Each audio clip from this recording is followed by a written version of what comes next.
everyone, this is Susie in Malaysia. Today is a very special day for me because first time ko makapunta sa KLCC Aquarium. Habang naglalakad ako dito, hindi ko maiwasang mamangha. Ang ganda ng mga isda at ang laki ng aquarium. Alam niyo ba, sa buong buhay ko, kahit nasa Pilipinas pa ako, hindi pa ako nakakapunta sa ganitong kalaking aquarium. Kaya habang tinitingnan ko ang lahat ng ito, pakiramdam ko, unting-unting naghihilang inner child ko.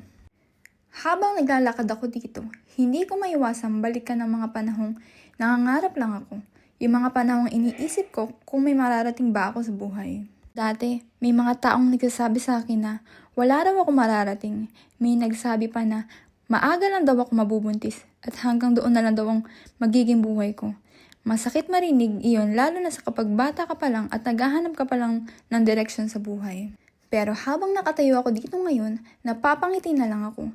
Hindi dahil gusto kong patunayan na mali sila, kundi dahil pinatunayan ng buhay na hindi mo kailangan makinig sa mga taong nililimitahan ng pangarap mo.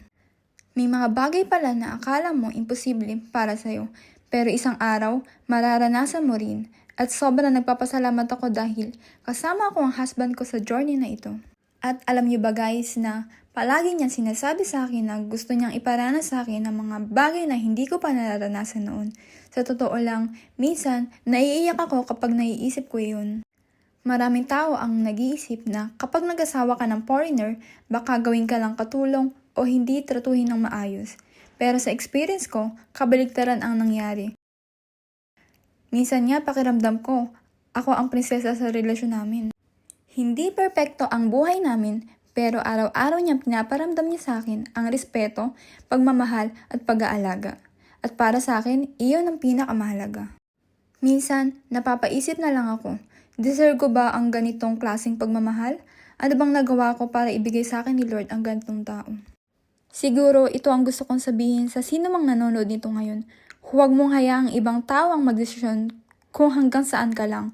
Huwag mong hayaan ang opinyon nila ang maging limitasyon ng pangarap mo. Dahil hindi mahalaga kung saan ka nagsimula. Hindi mahalaga kung ilang beses kang minaliit. Ang mahalaga ay hindi ka tumigil, mangarap at lumaban.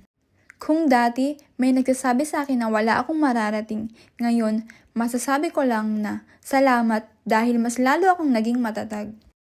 At kung may pangarap ka ngayon, huwag kang susuko. Hindi mo alam, baka isang araw gaya ko, mapapangiti ka na lang habang tinitingnan ng buhay mo. At masasabi mong worth it pala ang lahat ng pinagdaanan ko. Thank you for joining me today. This is another beautiful memory that I will treasure forever.